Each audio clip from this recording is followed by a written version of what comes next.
toutes et à tous et bienvenue pour ce webinaire organisé par l'usine Nouvelle et Evalua. Alors sur le thème de la gestion des risques fournisseurs et si possible donc sur leur réduction, un thème qui a naturellement pris encore plus de consistance ces derniers mois, dramatiquement sous l'effet du Covid et de la guerre de la Russie en Ukraine. Toutefois, ce thème est aussi un invariant en temps normal, entre guillemets, et c'est donc aussi cette articulation que nous allons sonder avec nos experts. Avant de vous les présenter, je vous rappelle que vous pouvez participer aux échanges par le biais du chat. Vous pouvez poser vos questions, vous pouvez poster des commentaires aussi, comme nous y sommes tous habitués depuis plusieurs années désormais. Alors, pour alimenter les débats, nous avons donc la chance de pouvoir nous appuyer sur l'expertise de Monsieur François-Xavier Gaufroy, consultant solutions chez Evalua. Bonjour. Bonjour. Alors, je vous laisse vous présenter peut-être dans un premier temps et ensuite, on se tournera naturellement vers Madame Leïla Faas-Morand. Oui, donc bonjour à tous. Donc François-Xavier Gaufroy, donc je suis consultant solutions chez Evalua. Donc c'est-à-dire que j'interviens dans des phases d'avant-vente pour cadrer les besoins de nos clients et regarder un petit peu comment l'outil pourrait y répondre. En termes d'expérience, j'ai à peu près une dizaine d'expériences dans les achats. Donc j'ai commencé en tant qu'acheteur de production dans l'industrie aéronautique avant de rejoindre le monde du conseil sur des missions achat et supply chain et enfin Evalua. Alors peut-être on peut commencer sur la partie présentation un petit peu de la société Evalua très rapidement. Oui, tout à fait, je vous laisse. Donc alors, Evalua, pour ceux qui ne nous connaissent pas, c'est un leader dans les SI et achats. Donc Evalua a été créé il y a une vingtaine d'années à Paris, en France. Donc on est une société française. On a connu des levées de fonds donc, dans les années 2017 et 2019 qui se sont accompagnées par des croissances fortes de l'entreprise ces dernières années. Et actuellement, nous sommes présents environ dans une 70aine de pays à travers le monde sous différentes formes, régions géographiques. Alors, qu'est-ce qu'Evalua ? Donc, Evalua, c'est une solution, comme je l'ai dit, qui permet de gérer les achats des entreprises. Donc, on a différents packages fonctionnels que vous voyez, qu'adresse la solution et que vous voyez à l'écran. Donc, on ne va pas rentrer dans le détail, mais on gère aussi bien la gestion de la relation avec les fournisseurs et tout ce qui va concerner la performance et le risque, et puis ce qui va faire partie intégrante de l'atelier d'aujourd'hui, et puis également toute la partie sourcing, contrat et demande d'achat, commande d'achat, jusqu'à la facturation. Donc, Evalua, c'est un outil, mais on se base également sur un écosystème de partenaires avec lesquels on va pouvoir dialoguer. Donc là, ce que vous voyez à l'écran, c'est des exemples de partenaires qui sont propres et qui sont spécifiques un petit peu à la gestion des fournisseurs, à la gestion des risques, comme par exemple Ecovadis, Dun & Bradstreet, Risk Method, etc. Donc ça, c'est pour la thématique de l'atelier d'aujourd'hui. Et également, on a tout un tas d'autres partenaires avec lesquels on peut dialoguer, donc sur la partie plus transactionnelle, par exemple signature électronique, catalogue, etc. Donc, je vais laisser maintenant la main à Leïla qui co-anime cet atelier avec moi et qui fait partie d'un cabinet de conseil qui est partenaire d'Evalua. Tout à fait. Alors, c'est Leïla Faas-Morand, donc managing partner et co-founder du cabinet Bangs. Absolument, merci à tous les deux. Alors en effet, moi je suis l'une des cofondatrices du cabinet Banks. Alors j'ai commencé ma carrière dans l'industrie en tant qu'acheteuse, alors chez Philips d'abord, puis dans l'automobile chez Valeo, avant de rejoindre CPC, qui est un industriel de l'emballage. Puis ensuite, je suis passée au conseil puisque j'ai rejoint le cabinet KPMG Consulting. Alors ensuite, j'ai passé quelques années au sein de cabinets internationaux à créer ou à diriger des pratiques de conseil en transformation des achats. Et il y a plus de 7 ans, j'ai cofondé Banks, dont je dirige aujourd'hui la business team qui est dédiée à la transformation des achats avec 2 pans. Un pan qui est un pan dédié à la transformation stratégique de la fonction achat et un second pan qui est dédié à la transformation digitale. Et c'est donc à ce titre-là que nous collaborons notamment avec Evalua, qui est l'un de nos partenaires privilégiés. Alors Banks, un peu plus en détail, Banks est un cabinet de conseil en stratégie et en innovation que nous avons fondé en 2014, donc fondé par 4 associés issus du conseil et qui est présent sur 2 continents, Europe et États-Unis. Alors, le credo de Banks, c'est d'accélérer les cycles business en important les modes de collaboration des startups à croissance rapide, dont nous nous sommes inspirés, en les important dans les grandes entreprises. C'est ainsi que nous faisons vivre à nos clients, en tout cas c'est notre credo, une expérience qui est une expérience différente et les clients nous le reconnaissent. Alors que ce soit dans différents contextes, et soit dans le cadre de la création d'un nouveau business innovant, soit dans un contexte d'amélioration, d'accélération de la mise sur le marché d'un produit, soit dans le cadre d'une mission d'amélioration de la performance opérationnelle. Dans le cadre d'un projet de pilotage des risques réglementaires, on verra, il y a un lien avec le webinaire d'aujourd'hui, ou alors évidemment d'un projet de transformation digitale de la fonction achat. Voilà, ce sont les contextes, certains des contextes que nous avons coutume de rencontrer. Et vous rassemblez combien d'experts au sein du cabinet Banks? Alors aujourd'hui, on a près d'une trentaine de collaborateurs. Oui, c'est ça, donc pour s'occuper de superviser les 2 marchés que vous avez évoqués. Alors, en préambule, j'évoquais malheureusement un sujet qui est devenu plus qu'attendu encore d'actualité. C'est vrai que quand on a défini le thème de ce webinaire il y a quelques semaines, on ne s'attendait pas forcément à le présenter et à le dérouler dans la configuration mondiale actuelle. Alors, je vais vous demander, on n'est pas là non plus pour broyer du noir, on va rester très business, hein, bien sûr, très focalisé sur le business. Et justement, comment vous le replaceriez, ce webinaire, dans un contexte actuel qui lui donne de toute façon encore plus de relief qu'il n'en avait il y a quelques semaines? Le thème que nous avions choisi il y a plusieurs semaines, c'était comment les fonctions achat et supply chain ont un rôle à jouer pour piloter et réduire les risques opérationnels. C'est le titre du webinaire qui nous occupe. Hein. Alors, c'est d'actualité dans un contexte post-crise sanitaire où toutes les entreprises se retrouvent dans l'obligation de piloter leurs risques de sourcing et d'approvisionnement pour éviter des ruptures et maîtriser les coûts. Donc, c'était bien d'actualité. À ce moment-là, la pandémie avait mis en évidence 2 éléments au regard du thème de ce jour. C'était que, plus aucune entreprise ne pouvait se passer de piloter ses risques fournisseurs pour faire les bons choix de sourcing et d'approvisionnement. Et puis 2, que l'optimisation des modèles de supply chain via des politiques de just-in-time et de lean qui avait permis d'optimiser les stocks nécessaires à la sortie de cette crise, eh bien, ces politiques-là, aujourd'hui, elles atteignent leurs limites. C'est-à-dire que les entreprises, elles peinent, pour la plupart, à s'adapter à des perturbations qui sont de plus en plus fréquentes. Et donc, ce qui a changé récemment là, dans le cadre de la guerre en Ukraine, notamment, c'est qu'il y a une mise en évidence de la notion d'urgence et du besoin pour les entreprises de prendre très rapidement des décisions en matière de sourcing, de mode d'approvisionnement. Et aujourd'hui, pour certaines entreprises, même, c'est une question véritablement de survie face, à l'inflation des coûts, de l'énergie en particulier, plus personne ne l'ignore, et face surtout aux pénuries de certaines matières et composants. Donc en fait, ce qui a changé à aujourd'hui, enfin entre le moment où on a commencé à en discuter et aujourd'hui, c'est surtout l'obligation pour les entreprises de mesurer en continu l'exposition au risque de l'ensemble de leur chaîne fournisseurs pour accélérer la prise de décision sur des orientations stratégiques. Et alors, les orientations stratégiques, on le voit, tout le monde y est confronté maintenant, ce sont des décisions de make or buy, de relocalisation, de changement de procédé de fabrication. Alors, évidemment, c'est plus long, ça, mais en tout cas, les décisions sont à prendre rapidement, ou de rupture contractuelle de clients, puisqu'on voit que de nombre d'entreprises aujourd'hui font face. Alors, on va revenir d'ailleurs sur ces différents points au fil du webinaire. J'ai juste une petite précision, Leïla Faes-Moran, c'est il y a quand même, on a utilisé beaucoup l'adjectif inédit au moment du Covid. Vous avez beaucoup d'expérience sur les achats, vous l'avez évoqué dans votre propos liminaire. Est-ce qu'on a quand même un minimum de capital expérience pour gérer cette espèce de millefeuille de crise qui, entre le Covid, une guerre, l'inflation des matières premières, des énergies, enfin, c'est quand même assez inédit, non, comme situation?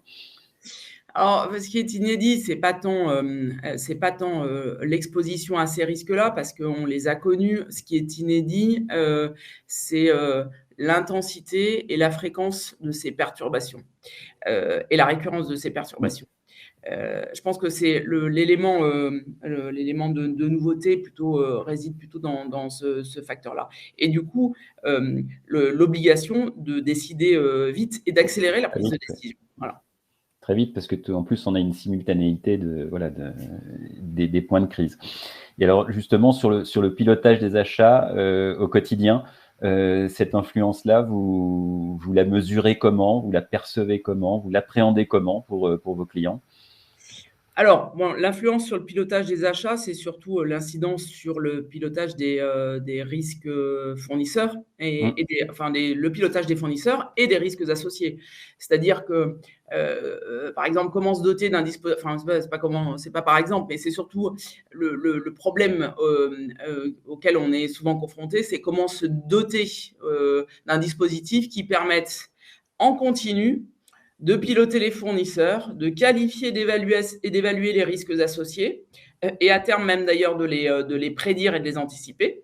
Et moi, j'insiste sur le terme de « en continu » parce que c'est cet élément-là qui va permettre d'avoir un accès immédiat à des données pour permettre derrière d'accélérer la prise de décision collective.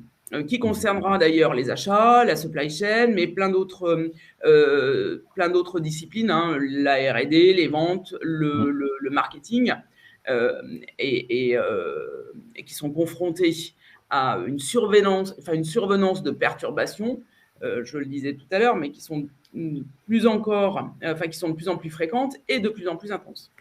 Effectivement, hein, c'est quelque chose que nous, on note de plus en plus, hein, des demandes de nos clients, d'avoir cette vision consolidée, et c'est ce qu'on va appeler la vision 360 des fournisseurs. Donc, ça va être la capacité, suite à la succession, hein, comme l'a dit Leïla, des différentes crises que l'on voit. Donc, ça va être la capacité à collecter et rassembler l'ensemble des informations au sein du fournisseur, donc dans un seul et même endroit, pour avoir cette vision 300 fournisseurs et pour pouvoir centraliser tous ces éléments qui ensuite vont vous permettre de réaliser des différents choix.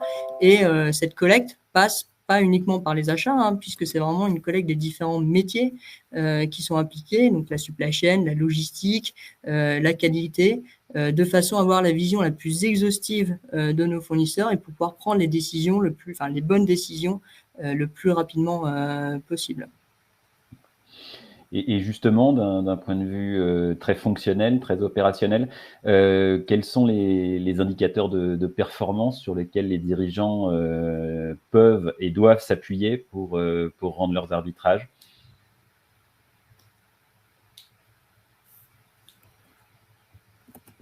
Alors, il y a différents leviers. Peut-être que Leïla, tu veux les... Oui. J'ai remis mon son. On a eu un tout petit problème de micro, ça arrive, mais aucun souci. Un petit problème de micro. Alors, dans les critères que l'on a le coutume, nous, d'observer, hein, et que l'on préconise d'ailleurs, on les retrouve dans des dispositifs de pilotage 360 que tu évoquais. Dans ces tours de contrôle, on a évidemment la performance opérationnelle qui intègre les simulations, qui intègre la collaboration avec la supply chain, en particulier sur la qualité, sur les délais d'appro, mais ça, on n'apprend rien, il n'y a rien de nouveau. En revanche, sur la performance économique, on intègre effectivement des simulations d'évolution de prix, la prise en compte immédiate de perturbations telles la perturbation que l'on rencontre aujourd'hui, qui est l'inflation des prix. Il y a des critères d'ordre réglementaire, puisqu'on le voit, les réglementations se multiplient, évoluent très très vite et les sanctions pleuvent. Hein. On le voit avec la loi Sapin et les impacts que cela peut avoir sur… Alors ça, vous me disiez d'ailleurs que les premières sanctions, effectivement, commencent à tomber, quoi. Oui, c'est plus en l'air, là. Hein. Oui. Sanctions, alors des sanctions pénales, juridiques, financières. Non, c'est… Alors après, c'est ce qui permet souvent, c'est l'obligation qui permet d'agir. Hein, ça force en tout cas les entreprises à agir, mais en tout cas, on constate de plus en plus des sanctions, parfois des sanctions pénales, en tout cas des sanctions d'ordre financier. Et surtout sur des sujets comme la lutte anticorruption, la lutte contre le blanchiment et le financement du terrorisme ou le devoir de vigilance. Ensuite, il y a un dernier critère que l'on observe et qui permet, qui a un impact, qui a un levier d'amélioration de la performance opérationnelle, qui est le critère RSE. Et là, on intègre, alors classiquement, tous les critères de sustainability, mais on intègre aussi, on commence à intégrer aujourd'hui le critère d'empreinte carbone dans les évaluations. Alors, il y a un dernier critère qui est une conséquence de tous les autres, et il est important notamment dans le contexte actuel, c'est le critère de e-réputation, et la e-réputation des fournisseurs, qui peut avoir un impact sur l'entreprise qui peut être désastreux. On le verra, l'actualité va nous le démontrer très rapidement, parce que l'embargo, notamment sur les produits en provenance de Russie, va être un critère rapidement à prendre en compte. Aujourd'hui, je pense que personne ne l'a encore intégré, mais il va l'être rapidement. Enfin, en tout cas, il va être à piloter de manière régulière et systématique. Bref, c'est à l'aune de tous ces critères-là, qui sont monitorés en continu, que les entreprises sont amenées à faire des arbitrages qui sont pertinents dans des temps courts. J'insiste sur le temps court, en amont comme en aval des systèmes de production.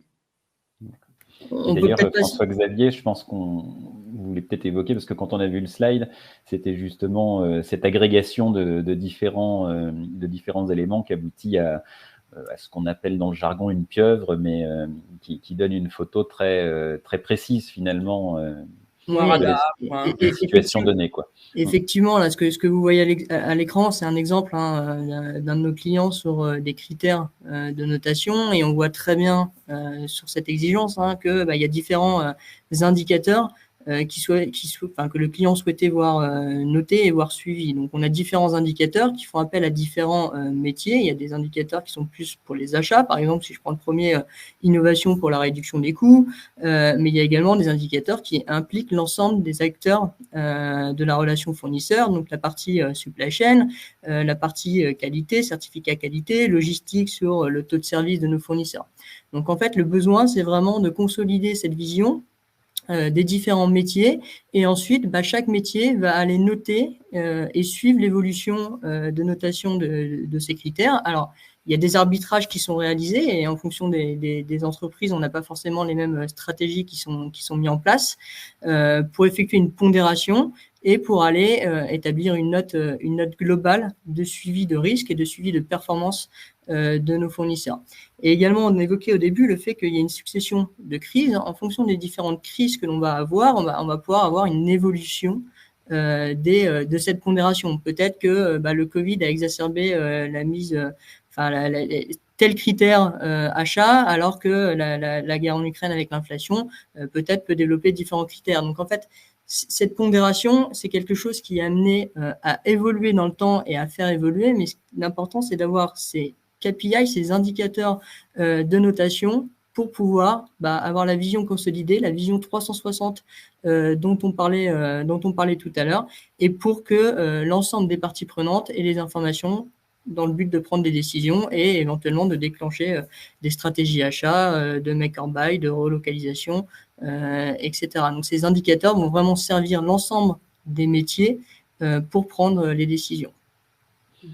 Alors justement, ce cockpit 360 degrés, est-ce qu'il ne remodèle pas finalement l'organisation même des entreprises, puisque dans un passé encore récent, vous allez dire que je caricature, mais enfin il y avait beaucoup même de grands groupes et parfois avec des résultats tout à fait remarquables, mais qui travaillaient encore un peu en silo, ou qui n'avaient pas cette vision collaborative que vous évoquiez d'ailleurs, Leïla Faas-Morand, tout à l'heure. Alors, de toute manière, ça, oui, en effet, mais ça a dépassé, ça a permis d'accélérer un mode de collaboration entre les achats et plein d'autres disciplines ou domaines de l'entreprise, parce que l'analyse qu'évoquait François-Xavier, là, qui est cette scorecard 360, ça permet d'arbitrer ou de prendre des décisions qui sont autant des décisions de réorientation, par exemple, de stratégie achat et sourcing, qui sont des décisions qui touchent à la recherche d'alternatives à certaines matières, Ça peut être des arbitrages à faire sur des consommations, la réduction de consommation d'énergie, la décision de réinternaliser certaines activités, allonger les volumes de stock, bref, il y en a plein d'autres, à activer des clauses de réduction de rupture contractuelle, réduire des délais de validité des devis commerciaux. Donc, on le voit en fait, ces décisions dépassent le scope des achats et de la supply chain, hein, et elles concernent autant la R&D, des directions juridiques, la qualité, mais aussi les ventes. Et je pense que ça induit ou ça génère un mode de collaboration nouveau, qui est un mode de collaboration en mode task force collaborative qui est multidisciplinaire, qui force à réunir rapidement un certain nombre de domaines et de disciplines de l'entreprise pour pouvoir prendre de concert des décisions rapidement. Donc, si la question c'est est-ce que ça a permis de désiloter l'entreprise, ça a probablement permis d'accélérer des modes de collaboration nouveaux, voilà, et plus transverses. Oui, bah, c'était un peu effectivement le sens de la question. Et François-Xavier Gaufroy, justement, vous dites souvent qu'Evalua, c'est un peu une boîte à outils. Alors, justement, là, vous avez montré un bon exemple très, très concret qui permet de visualiser de façon opérationnelle votre rapport. Qu'est-ce qu'on trouve d'autre dans votre toolbox? Oui, alors effectivement, l'exemple qu'on a partagé tout à l'heure, c'était un cas qui était très métier, hein, qui était partagé par un de nos clients.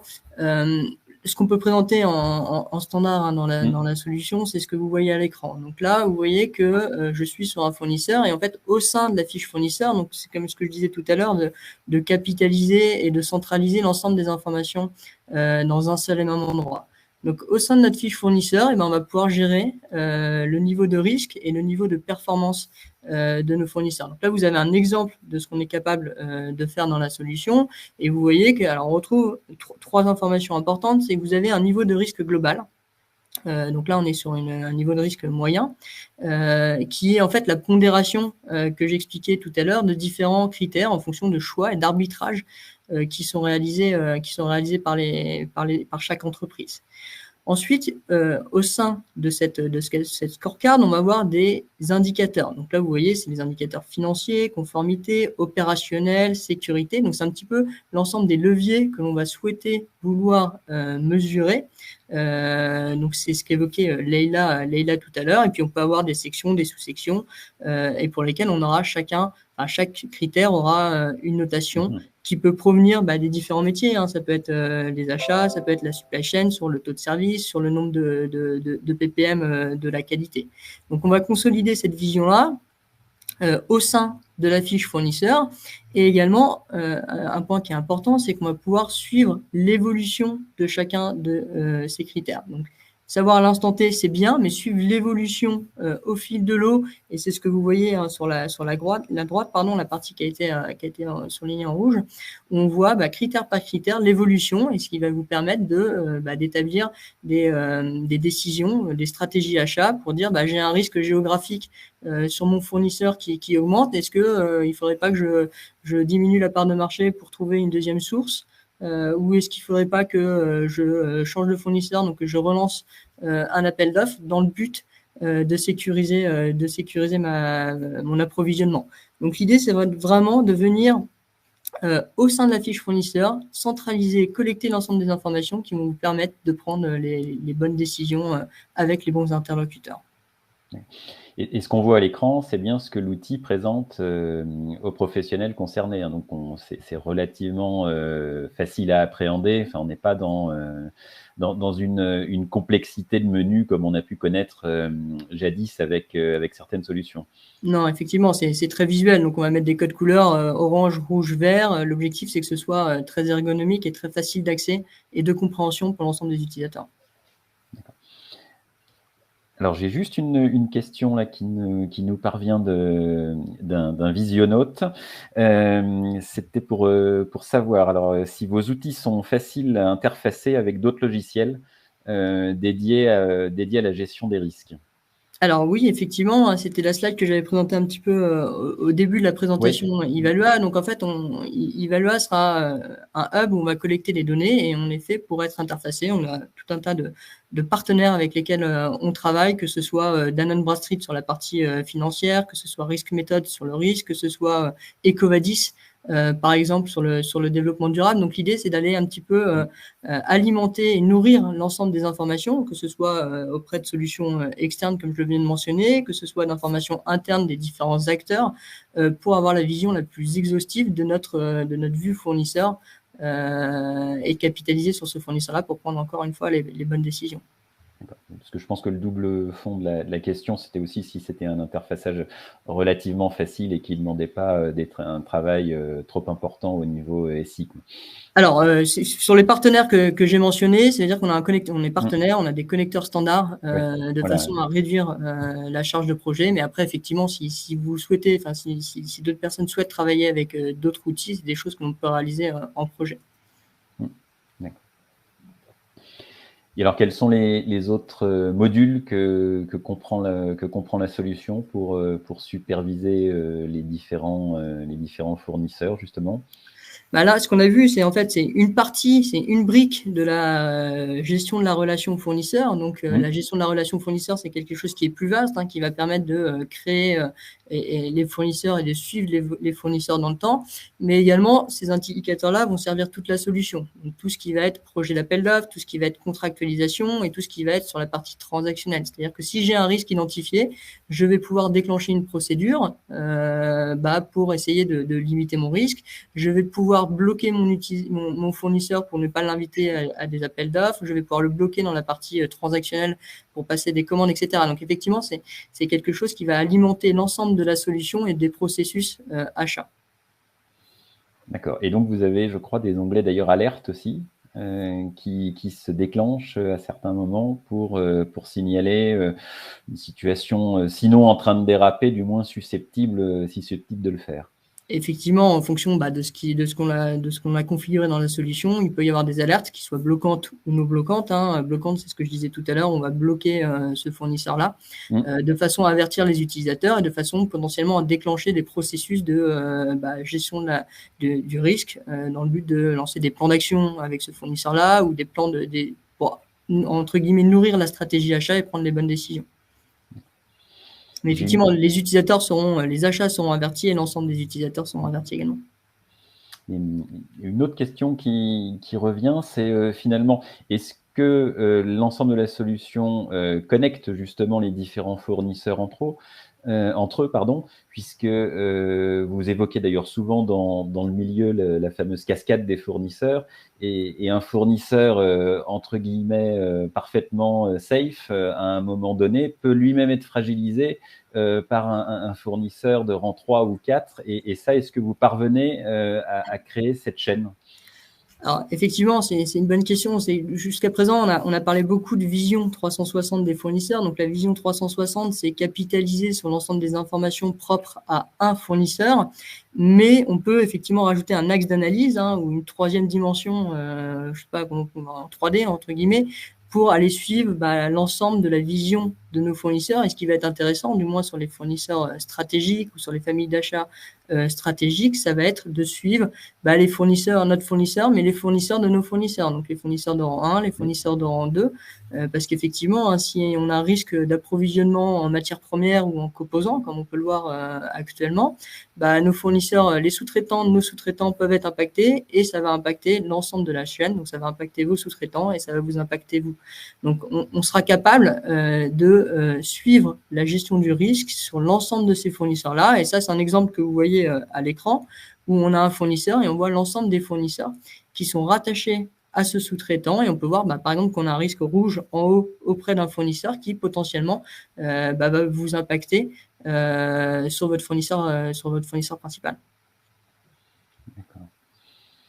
Je ne sais pas si vous voulez ajouter quelque chose, Leïla Faas-Moran. Non, mais c'est ce que je disais au tout début, c'est ce que je disais en entrée de webinaire, c'est que c'est là où c'est intéressant parce que c'est ce qui a changé, c'est ce qui oblige aujourd'hui les entreprises, c'est-à-dire que mesurer uniquement l'exposition au risque de ces fournisseurs de rang 1, c'est bien, ça donne une information, mais ça ne permet pas d'avoir d'avoir les éléments qui permettent d'éclairer une décision dans sa complétude. C'est-à-dire que ce qui est intéressant, c'est d'avoir l'exposition au risque de l'ensemble de la chaîne de fournisseurs.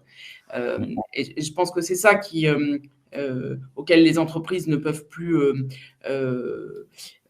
échapper. C'est-à-dire qu'elles sont obligées de penser et de prendre leurs arbitrages en fonction de cette exposition de l'ensemble de cet écosystème de fournisseurs. Écosystème au sens écosystème et chaîne de sous-traitance en cascade. C'est ça qui c'est un des éléments qui va permettre de réorienter ou de réorienter des choix stratégiques en matière d'achat, mais en matière de supply chain, en matière en matière économique. Voilà. Et il y a une notion de pilotage, donc non seulement 360 degrés, ça on l'a bien compris avec ce cockpit, mais il y a aussi l'idée de temps réel. Alors l'expression est peut-être un peu galvaudée, vous me direz, mais on l'entend de plus en plus souvent. Est-ce que ça a eu une incidence justement sur entre guillemets la revue des fournisseurs qu'on faisait auparavant plusieurs fois par an peut-être, mais enfin pas ultra fréquemment. Est-ce que ça, c'est devenu le quotidien des différents services concernés? Alors, je ne sais pas si c'est le quotidien. En revanche, ce qui est intéressant, c'est que de tout temps, et encore une fois, il y a des périodes d'évaluation des fournisseurs qui permettent de réorienter des stratégies, soit de sourcing, soit de décider de relocaliser certaines activités, soit de décider de réinternaliser certaines activités que l'on faisait auprès de fournisseurs qui peuvent être devenus monopolistiques ou oligopolistiques, et auquel cas on a besoin de baisser son exposition au risque. Ça restera. Probablement que la fréquence a diminué. En revanche, ce qui a changé, c'est qu'aujourd'hui, avec l'exploitation des données que l'on a, je prends un exemple, par exemple, sur la lutte anticorruption, vous avez des screenings de bénéficiaires actifs qui redescendent tous les jours. L'État publie des listes de sanctions alors dans le cadre de la corruption, dans le cadre de la lutte contre le terrorisme, et du coup vous avez des informations et de la data qui descend et qui est exploitable quotidiennement, et que vous avez intérêt à exploiter quotidiennement, parce que ça vous permet de réorienter ou de prendre des décisions sur le fait de se séparer d'un fournisseur par exemple, voilà, et qui sont des décisions quotidiennes, enfin des décisions d'urgence. Et donc, cette fréquence-là a changé parce que aussi la digitalisation d'un certain nombre de choses a permis d'avoir un accès à l'information différent, et en tout cas plus quotidien, si ce n'est en temps réel, comme vous l'évoquiez tout à l'heure, Alexandre. Effectivement, ça sera peut-être un mode un peu plus hybride entre ce qu'on avait classiquement, où on avait en fonction des typologies, des criticités des fournisseurs, des revues de performance à échéance définie, tous les 6 mois, tous les ans et demi, on suivait la performance économique, logistique, qualité, etc. De fournisseurs, avec tout ce qui va permettre d'avoir des intégrations avec des outils tiers, où on peut avoir des interfaces de manière quotidienne ou hebdomadaire pour déclencher éventuellement des alertes de risque auprès de nos fournisseurs. Je pense qu'on a répondu à la question d'un internaute, là, Vincent, qui justement évoquait les fréquences de mise à jour pour être sûr que les processus de surveillance soient les plus efficaces possibles.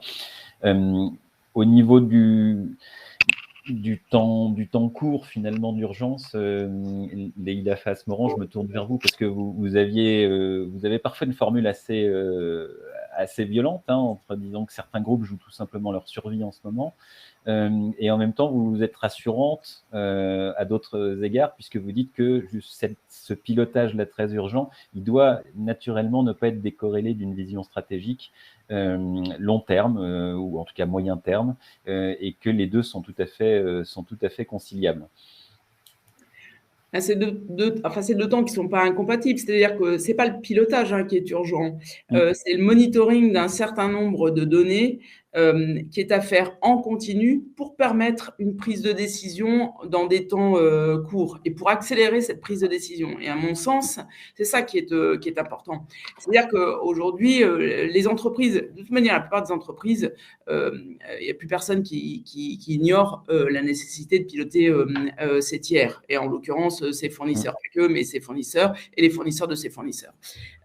Aujourd'hui, il y a un certain nombre d'éléments qui le permettent. Les dispositifs sont plus matures, les solutions digitales le sont également, et puis il y a de la donnée qui est accessible interne et externe. Ce qui est important, c'est de bâtir des dispositifs qui permettent de monitorer cette information en continu pour, au moment où il y a une perturbation, où la perturbation survient, plus fréquente, plus intense qu'auparavant. On le voit là dans ces temps troublés. Et alors, les entreprises qui ont accès à ces informations, qui mesurent et qui monitorent ces éléments, ont la possibilité de prendre des décisions qui bien souvent sont collectives, d'ailleurs on le disait, qui dépassent la sphère des achats et de la supply chain, mais qui sont collectives. Et ça, elles ont la possibilité de le prendre dans des temps courts, donc avec une prise de décision dans des temps, et là on rejoint la notion d'urgence. C'est là où ces deux temps ne sont pas incompatibles, mais ça veut dire monitorer en continu pour pouvoir être en capacité de prendre la décision en temps court. Et là, vous avez suscité l'intérêt d'un nouvel internaute, Jean-Marie. Alors, je ne suis pas familier, je dis les prénoms parce que le nom de famille ne s'affiche pas, rassurez-vous.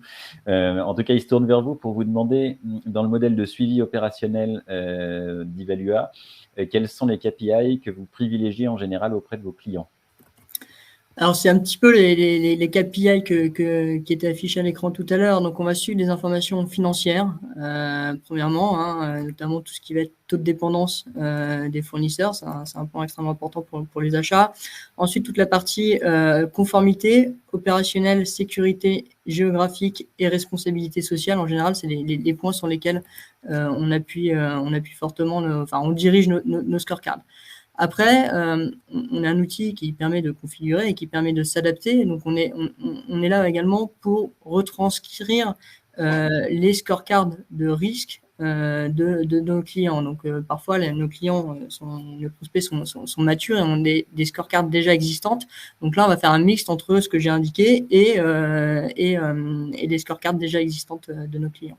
Alors, j'ajouterais là, dans ce que l'on a, nous, coutume de voir, là, sur les critères économiques, au taux de dépendance, on rajoute souvent la santé financière, évidemment. Dans la partie alors opérationnelle, qualité, délai et autres, qui sont issus des data, qui sont des critères issus des informations venant de la supply chain. Après, sur la partie réglementaire, on voit souvent apparaître des critères qui sont liés à la lutte anticorruption, la lutte contre le blanchiment et le financement du terrorisme, le devoir de vigilance. On a des sujets qui sont liés à la data, vraiment, la RGPD, la partie sécurisation des data. Et il y a un sujet que l'on complète, mais qui est la conséquence un peu tout le reste, c'est toute la partie irréputationnelle que j'évoquais tout à l'heure, qui va devenir, à mon avis, un peu plus, qui va prendre probablement un peu plus de place, notamment dans les sujets, dans les problématiques d'embargo auxquelles nous allons devoir faire face dans les mois qui viennent. D'accord. Et il y a effectivement le volet cybersécurité qui doit être évoqué aussi. Et j'imagine. Ah. Donc, on a perdu Alexandre. J'ai l'impression. OK. Alors, dans les derniers points, donc on a perdu Alexandre. Alors, on poursuivons dans les sujets. On a retrouvé Alexandre. Voilà. Oui, pardon. Je ne sais pas ce qui s'est passé. Moi, je vous entends. Vous étiez figé. Je présente toutes mes excuses aux internautes pour cette petite contrariété. Entendez à nouveau. On vous entend, oui. Donc, Oui, je voulais juste te donner la précision qu'il y avait aussi effectivement des points de vigilance parfois plus sectoriels selon certaines industries. Mais ça existait déjà auparavant. Oui, absolument. Vous m'entendez, d'accord, voilà. Oui. Je pense qu'on a perdu définitivement Alexandre. Alors, peut-être définitivement Alexandre. Bon, très bien. Alors, 39, donc il nous reste... 5 minutes, peut-être qu'on peut essayer de conclure en 5 minutes, Laïla, en disant chacun nos points saillants et importants qu'on souhaiterait que l'auditoire retienne.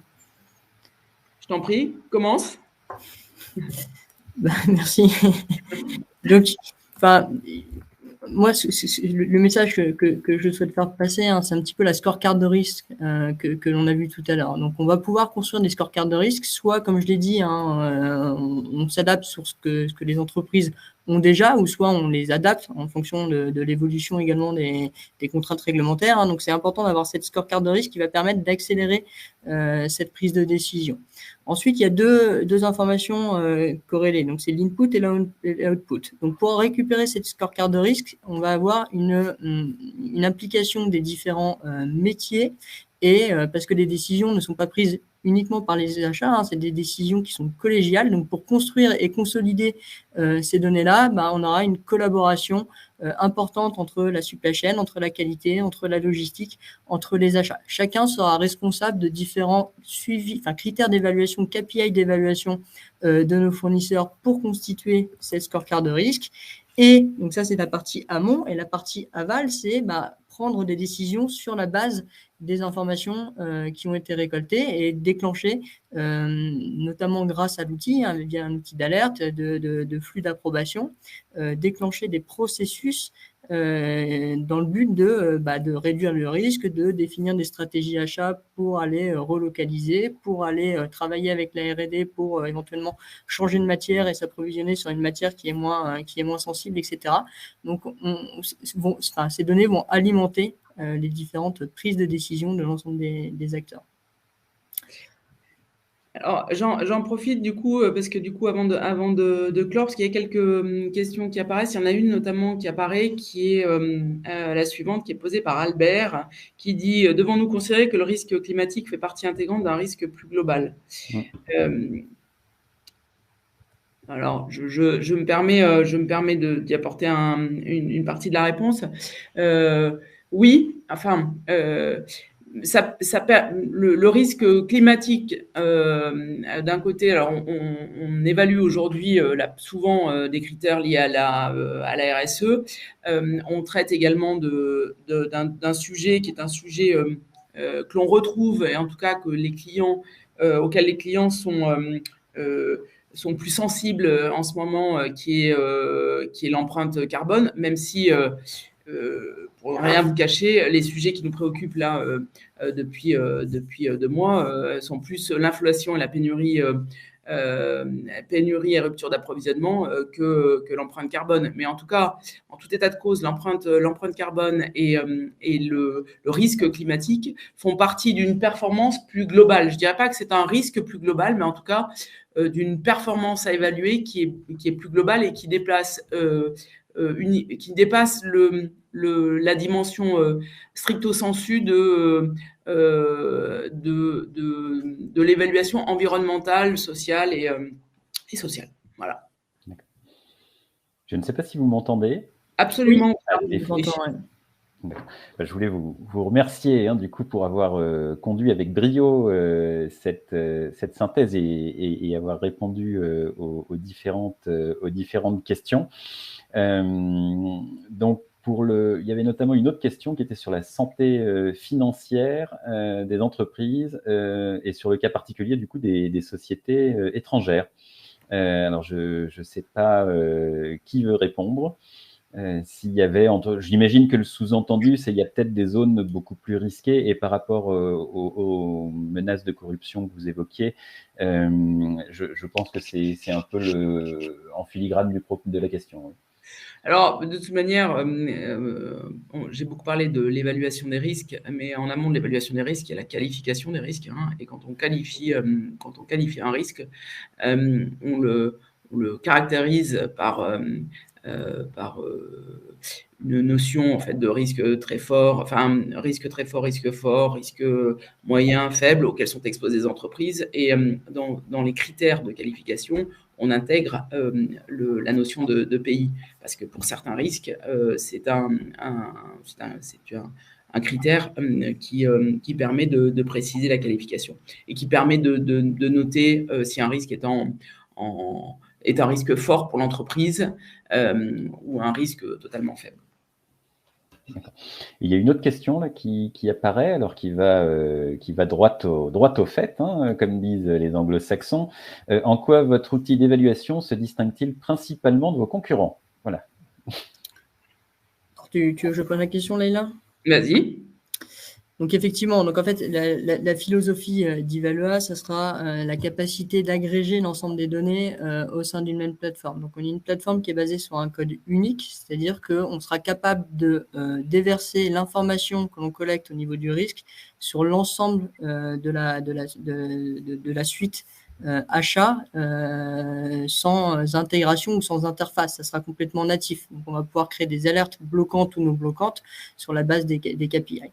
Ça, c'est le premier point. Le deuxième point, je dirais, c'est que c'est notre philosophie où on est ouvert en termes d'intégration. Donc, c'est-à-dire qu'on va pouvoir, comme on l'a mentionné déjà tout à l'heure, on va pouvoir facilement s'interfacer avec d'autres outils tiers qui vont vous permettre de consolider, comme la partie RSE avec EcoVadis, etc. Donc, on a un nombre de partenaires assez important qui va vous permettre de consolider beaucoup de KPI dans le but de prendre les bonnes décisions. Voilà les gros différenciants, je dirais. D'accord. Et juste, moi, je vais rebondir sur cette question-là parce qu'on n'a pas évoqué le temps de déploiement, justement. Si quelqu'un retient votre solution, alors j'imagine bien sûr que ça diffère énormément d'un client à l'autre. Néanmoins, voilà, est-ce qu'on peut avoir un ordre d'idée de la façon dont ça se passe aussi, de l'accompagnement que vous proposez? Alors alors si je réponds en tant que cabinet de conseil, alors je vais vous faire un peu une réponse de Normand parce que ça dépend de plein de choses, ça dépend du scope qui est couvert, ça dépend de la maturité de l'entreprise, ça dépend surtout de où on part parce que indépendamment de l'outil, y a-t-il un dispositif de pilotage des risques qui est conçu déjà et qui est pensé, conçu, et puis ensuite il y a la digitalisation de ce dispositif. Si on part, parce que j'imagine que la question, elle concerne surtout la digitalisation, si on parle de la digitalisation, on est sur des projets qui sont en moyenne de 3 à 6 mois, mais encore une fois, ça veut tout rien dire. Voilà. Ça dépend également du périmètre fonctionnel, de ce qu'on veut mettre en place. Est-ce que c'est uniquement le risque ou est-ce que c'est une digitalisation complète de sa relation fournisseur, de ses gestions des achats, des appels d'offres, etc. Donc, c'est difficile de répondre de façon précise à cette question.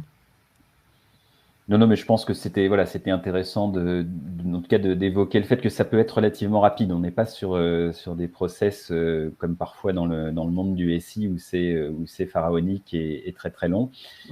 Et d'ailleurs, il y a une autre question d'un internaute, alors là qui est un peu sur le coût moyen de votre outil, mais alors la question est précise hein, parce que c'est pour s'adapter à des outils internes d'une PME/PMI.